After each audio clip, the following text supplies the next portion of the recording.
povlaštenim uvjetima.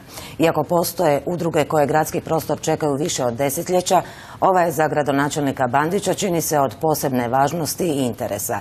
Pa je iskoristio svoje diskrecijsko pravo i udruzi U ime obitelji dodijelio gotovo 70 četvornih metara u samom središtu Zagreba, čim je to zatraženo. Iako udruge prostor od grada dobivaju prema listi reda prvenstva, U ime obitelji odlukom gradonačelnika Bandića čekanje je zaobišla. Kao gradonačelnik sam dodijelio. A po kojim kriterijima? Kao gradonačelnik sam dao udruzi. Dobro, po kojim kriterijima? Po gradonačelnikovim kriterijima. Znači nećete i reći javno koji su to? Odnosno zašto neka druga udruga ne dobija? A ured za upravljanje imovinom će vam sve odgovoriti po kojim pravilima su dobili prostor. A u Uredu za upravljanje imovinom grada Zagreba o kriterijima i ne znaju puno, jer o svakoj udruzi odlučuje drugi ured.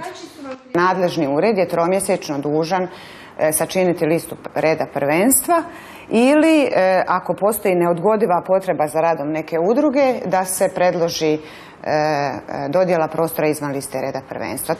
A udruga U ime obitelji koja je registrirana tek prije 3 mjeseca dovoljno je važna da na korištenje na godinu dana dobije 3 prostorije u središtu grada i dvoranu od 60 četvornih metara za pripremu i organizaciju referenduma.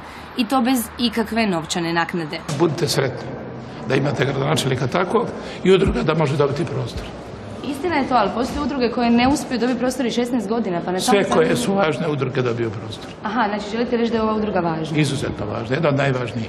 Iz kojeg razloga? A vama nije. Pa po gradonačelnikovim kriterijima. A važna nije udruga Kelkope. Profesionalni plesni ansambl koji je uz nastupe obrazovao stotine mladih plesača. Odgovor od grada čekaju 16 godina. Ništa se ne događa. Dobijamo samo, ako odemo tamo, onda dobijamo odgovore da je to u proceduri, nikakve, niti odbijenice. Važni nisu ni mladi diplomirani biolozi iz udruga Biom, Bioteka i Hila, koji godinama rade na približavanju prirode ljudima. Mi smo dobili rješenje da smo drugi na listi čekanja prema prioritetima tog gradskog ureda. Međutim, od tad je prošlo već dosta dugo, pola godine ili više. Prvo su bili izbori, pa je onda bilo ljeto, pa je sad već jesen. A udruga U ime obitelji nema problema s godišnjim dobima, ni s kriterijima, koji su prema Uredu za upravljanje imovinom jasni. Da, kad vi budete gradonačelnik, onda ćete vi dijeliti prostore po gradonačelnim kriterijima. Nažalost, još niste. Hvala vam lijepo. Hvala na interesu. Zbog referenduma će se